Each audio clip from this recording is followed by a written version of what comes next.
Hello students, myself Deepika and welcome to Numerical Shala. In today's lecture, we will discuss a question from the CBSE sample paper class 10 and from the chapter Magnetic Effects of Electric Current. So in this question, we have to find the direction of the current in the arm AB. Okay? The question is given as a simple motor is made in school laboratory and a coil is mounted on the axle between the poles of the horseshoe magnet as you shown in the figure, and we have to find the direction of the current in the arm AB. So how can we find it? हम इस arm में current की direction देने के बाद force कैसे define करेंगे कि किस डायरेक्शन में है, डाउनवर्ड है, अपवर्ड है, कहां पर है।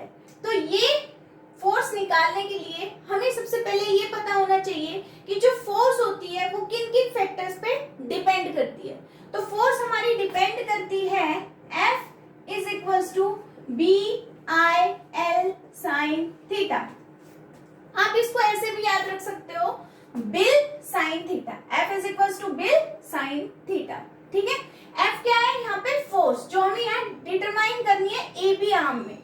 तो AB आर्म में फोर्स निकालने के लिए हमें ये पता होना चाहिए कि फोर्स डिपेंड किस किस फैक्टर्स पे करेगी। तो फोर्स डिपेंड करेगी मैग्नेटिक फील्ड पे, फोर्स डिपेंड करेगी करंट पे, फोर्स डिपेंड करेगी उस कंडक्टर की लेंथ पे। And what is this sine theta? This is the angle between the direction of the magnetic field. भाई जो हमारा मैग्नेटिक फील्ड है B वो, और जो हमारा कंडक्टर है उसके बीच में जो एंगल है वो हमें डिटरमाइन करना है, देखना है कितना है। तो वो हमें डिटरमाइन किया तो हमें फॉर्मूले में पता चल गया वो कितना है, साइन थीटा। तो इस आर्म पे फोर्स निकालने के लिए पहले तो हमें ये पता चल गया कि फोर्स इन फैक्टर्स पे डिपेंड करती है। अब जो सेकंड इंपॉर्टेंट थिंग है वो ये भी है कि ये जो सारे के सारे फैक्टर्स हैं ये एक दूसरे के क्या होते हैं, परपेंडिकुलर होते हैं। कैसे? F force, current and force, current and magnetic field B, magnetic field B। Second condition हमारी ये फुलफिल होनी चाहिए कि ये तीनों एक दूसरे के क्या हो, परपेंडिकुलर हो, तभी हम क्या निकाल सकते हैं, उस एक पर्टिकुलर आर्म में डायरेक्शन ऑफ फोर्स निकाल सकते हैं। अब हम किस रूल के थ्रू निकालेंगे? तो वो हमारा होता है फ्लेमिंग लेफ्ट हैंड रूल। क्या होता है? Fleming left hand rule. So Fleming left hand rule की हेल्प से हम फोर्स की डायरेक्शन बता देंगे इस आर्म AB में कहाँ है, अपवर्ड है, डाउनवर्ड है। और सिर्फ इस आर्म में नहीं, हम किसी भी आर्म में निकाल सकते हैं। तो देखो चलो कैसे निकालते हैं, आओ देखते हैं। आई होप आपने ये नोट डाउन कर लिया होगा। तो इसको निकालने के लिए सबसे पहले देखो ये बैटरी का क्या दे रखा है, पॉजिटिव, ये क्या दे रखा है, नेगेटिव। तो करंट हमेशा कन्वेंशनल करंट, याद रखना मैं करंट नहीं कह रही, मैं कह रही हूँ कन्वेंशनल करंट हमेशा कहां से कहां जाता है, पॉजिटिव टू नेगेटिव। ठीक है, यहां से गया भाई करंट, यहाँ आया, इधर गया, ये क्या है, ये हमारी स्प्लिट रिंग्स है। करंट हमारा इधर गया, फिर आर्म BC में, फिर CD में, और ये हमारा यहाँ से ऐसे वापस आ गया। तो सबसे पहले तो ये फिगर देखते हुए और इसमें करंट की डायरेक्शन बताने के बाद हमें ये पता चल रहा है ये क्या दे रखी है, एक DC मोटर दे रखी है, जो कि हमें क्वेश्चन में गिवन नहीं था। हमने यहाँ पे देखा ये स्प्लिट रिंग लगी हुई है, ध्यान रखना स्प्लिट रिंग्स लगी हुई है। ठीक है, ये स्प्लिट रिंग्स लगी हुई है। यहाँ पे हमारे एक रेक्टेंगल शेप की हमने यहाँ पे एक आर्मेचर देखा, यहाँ पे दो स्ट्रॉन्ग मैग्नेट्स देखे, उससे हमने ये डिटरमाइन किया कि ये क्या है, एक DC मोटर है। अब हमें फाइंड क्या करना है, इस AB डायरेक्शन, इस AB आर्म के अंदर फोर्स की डायरेक्शन कैसे। अब आप ध्यान से देखो, करंट की डायरेक्शन ये दे रखी है, और मैग्नेटिक फील्ड कहां से कहां जाता है, नॉर्थ टू साउथ, यही आता है ना magnetic field lines, north to south. तो मैग्नेटिक फील्ड B की डायरेक्शन दे रखी है ये। अब हमें निकालनी है हमारी फोर्स इस आर्म पे। तो कैसे निकालेंगे भाई, लेफ्ट हैंड लिया, तीनों एक दूसरे के परपेंडिकुलर है। भाई देखो I और B तो परपेंडिकुलर है ही, और अब हम फोर्स निकालेंगे जो भी इन दोनों के परपेंडिकुलर होगी। ठीक है, अब आप इसको याद करने का एक तरीका याद रख सकते हो। हमें कंफ्यूजन होता है भाई ये हमें फोर्स बताएगा, ये बताएगा, ये बताएगा, तो आप याद रख सकते हो FBI।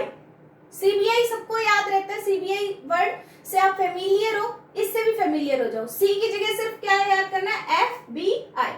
F क्या शो कर रहा है हमारा, थंब क्या शो कर रहा है, force. B magnetic field, first finger, और जो ये हमारी सेकंड फिंगर है ये क्या शो कर रही है हमारी, करंट। FBI, FBI, ठीक है।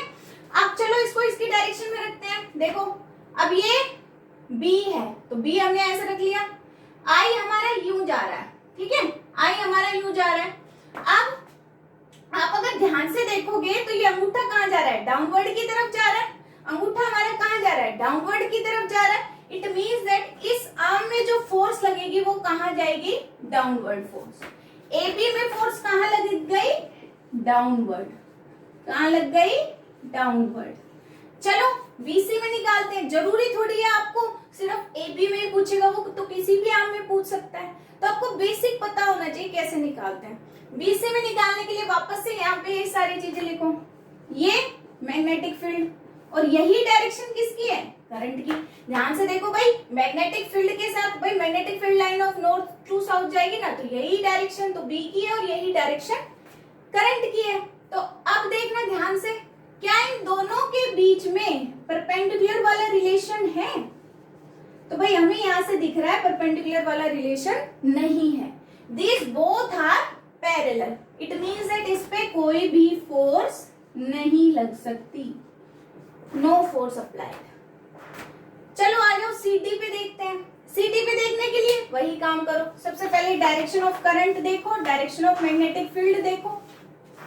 हमने क्या देखा, ये आ रहा है हमारे पास करंट I, ये है हमारा मैग्नेटिक फील्ड B, हमें क्या निकालनी है, F। वापस से वही तरीका है भाई, क्या करेंगे, FBI। पहले तो तीनों एक दूसरे के परपेंडिकुलर होने चाहिए। अब ये B है, ठीक है, ये करंट है, ठीक है। अब आप देखो जो हमारा ये थंब है ये कहाँ जा रहा है, देखो ध्यान से, ये थंब है कहाँ जा रहा है, ऊपर की साइड, अपवर्ड डायरेक्शन में। यहाँ फोर्स कहाँ लग रही थी, डाउनवर्ड, और यहाँ फोर्स कहाँ लग रही है, अपवर्ड, ठीक है। इसमें कहाँ लग रही है, अपवर्ड लग रही है। अब ध्यान से देखो, ये फोर्स इसको थोड़ा सा यूं एंटी क्लॉकवाइज डायरेक्शन में घुमाएगी। इस जो आर्मेचर कॉइल है हमारी, इसको ऐसे घुमाएगी, ऐसे घुमाएगी, तो ये कितने डिग्री तक जाएगा, 180 डिग्री तक। 180 डिग्री तक ये आर्मेचर कॉइल ऐसे घूमेगी, एंड देन वापस जो ये स्प्लिट रिंग रहेगी, इसको हम कम्यूटेटर भी कहते हैं, and it reverses the direction of the current in the arm AB and CD। तो भाई जब ये ऐसे घूमेगा तो ये ऐसे वर्टिकल खड़ा हो जाएगा ना, ये आर्मेचर कॉइल, ये ऐसे वर्टिकल खड़ा हो जाएगा। तो इसको ये जो स्प्लिट रिंग होती है, अब ये क्या करती है, direction of the current change कर देती है। अब जो ये हमारी आर्म AB है और ये हमारी आर्म CD है, अब ये इंटरचेंज हो जाएगी, यहाँ आर्म CD हो जाएगी और यहाँ पे आर्म AB हो जाएगी, ठीक है। तो क्या फंक्शन होता है स्प्लिट रिंग का, स्प्लिट रिंग क्या करती है, ध्यान रखना बहुत इंपॉर्टेंट क्वेश्चन है। यहाँ से हमने सिर्फ एक क्वेश्चन नहीं सीखा, यहाँ से हमने 3 to 4 क्वेश्चन कवर कर लिए, ठीक है। स्प्लिट रिंग क्या करता है, split ring reverses the direction of the current, ठीक है। और रिवर्स क्यों करता है करंट की डायरेक्शन, ताकि सेम डायरेक्शन में ही वो फ्लो होता रहे। अंडरस्टूड? आई थिंक आपको ये बात बहुत अच्छे से क्लियर हो गई होगी। अब इस AB की जगह यहाँ CD आ जाएगा और यहाँ पे करंट अब अपवर्ड और यहाँ पे करंट अब डाउनवर्ड।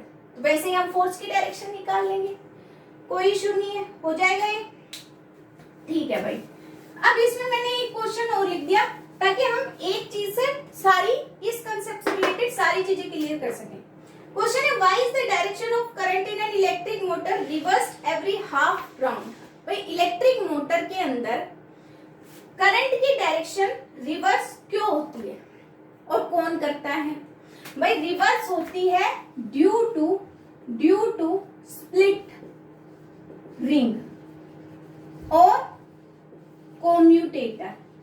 भाई ये भी नाम आ गया तो आपको याद रखना है कि कम्यूटेटर ही स्प्लिट रिंग होती है, and it reverses the direction of the current.